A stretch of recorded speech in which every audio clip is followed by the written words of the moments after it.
Maranchery തുറുവോണം ദ്വീപിലേക്കുള്ള road വെള്ളത്തിൽ മുങ്ങി. വാഹനഗതാഗതം നിലച്ചു. ശക്തമായ മഴയെ തുടർന്ന് മാറഞ്ചേരി ഗ്രാമപഞ്ചായത്തിലെ ദ്വീപും ഒറ്റപ്പെട്ടു.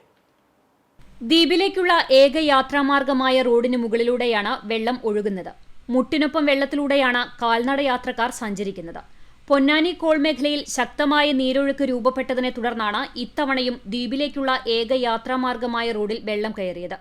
പൊന്നാനി കോളിൽ വെള്ളം നിറയുന്നതിന് മുൻപ് തന്നെ കോളിലെ വെള്ളം കടലിലേക്ക് തുറന്നുവിടാനായി BM റെഗുലേറ്റർ കം ബ്രിഡ്ജിന്റെ മുഴുവൻ ഷട്ടറുകളും ഉയർത്താനായി ഇറിഗേഷൻ എയോട് ദ്വീപ് നിവാസികൾ അഭ്യർത്ഥിച്ചുവെന്നും എന്നാൽ അധികൃതർ ഈ ആവശ്യം ചെവിക്കൊണ്ടില്ലെന്നും ഇവർ പരാതിപ്പെട്ടു. നമ്മുടെ ഇറിഗേഷൻ ഡിപ്പാർട്ട്മെന്റിന്റെ എയിനെ വിളിച്ചിട്ട് റോഡ് വെള്ളം കയറും, അതുകൊണ്ട് BM കായലിൽ സ്ഥിതി ചെയ്യുന്ന BM റെഗുലേറ്റർ തുറക്കണം, മുഴുവൻ ഷട്ടറുകളും തുറക്കണം എന്ന് ആവശ്യപ്പെട്ടിട്ടുണ്ട്.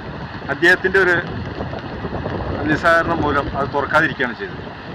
അദ്ദേഹം അന്ന് ഈ ഷട്ടറുകളൊക്കെ തുറന്നിട്ടായിരുന്നെങ്കിൽ BMത്തിലെ ഷട്ടറുകൾ തുറക്കുകയായിരുന്നെങ്കിൽ ഇത്ര വെള്ളം ഇവിടെ കൂടി തടിച്ച് ഇങ്ങനെ ഒരു ദുരിതം ഉണ്ടാവില്ലായിരുന്നു. പക്ഷേ പഞ്ചായത്തും വില്ലേജ് ഓഫീസും ഒക്കെ ഇടപെട്ടിട്ടും അദ്ദേഹം ഒരു ധാർഷ്ട്യത്തിൻ്റെ പുറത്ത് ഷട്ടറുകൾ തുറക്കാതിരിക്കുക ചെയ്തത്. ഇന്നലെ വിളിച്ചപ്പോഴും ഇന്നലെ രാത്രി ഇപ്പോൾ മുഴുവൻ തുറന്നതെന്നൊക്കെ പറയുന്നുണ്ട്. എന്താണെങ്കിലും ഈ വെള്ളം കെട്ടി നിൽക്കുന്ന ഈ അവസ്ഥ ഒഴിവാക്കാൻ irrigation department, minor irrigation department തയ്യാറാവുകയായിരുന്നെങ്കിൽ ഇങ്ങനെ ഒരു ദുരിതം ജനങ്ങൾക്കുണ്ടാവില്ല. മഴ ശക്തമാകുന്ന സമയങ്ങളിൽ ദ്വീപുകാർ നേരിടേണ്ടി വരുന്ന ദുരവസ്ഥയ്ക്ക് കാലങ്ങളുടെ പഴക്കമുണ്ട്. 170 കുടുംബങ്ങളിലായി 800ഓളം പേരാണ് ദ്വീപിൽ താമസിക്കുന്നത്. 5 വർഷം മുൻപ് റോഡ് ഉയർത്തി നവീകരിക്കാൻ പദ്ധതിയിടുകയും പണി തുടങ്ങുകയും ചെയ്തിരുന്നു. എന്നാൽ നിർമ്മാണത്തിലെ അശാസ്ത്രീയത മൂലം നിർമ്മാണം പാതി വഴിയിൽ മുടങ്ങി. ഏറെ നാളത്തെ മുറവിളികൾക്കൊടുവിൽ ദ്വീപിലേക്ക് പാലം നിർമ്മിക്കാനുള്ള പദ്ധതിക്ക് സർക്കാർ പച്ചക്കൊടി കാണിച്ചെങ്കിലും ഇനിയും യാഥാർത്ഥ്യമായിട്ടില്ല. CCTV news, Punnayurkulam.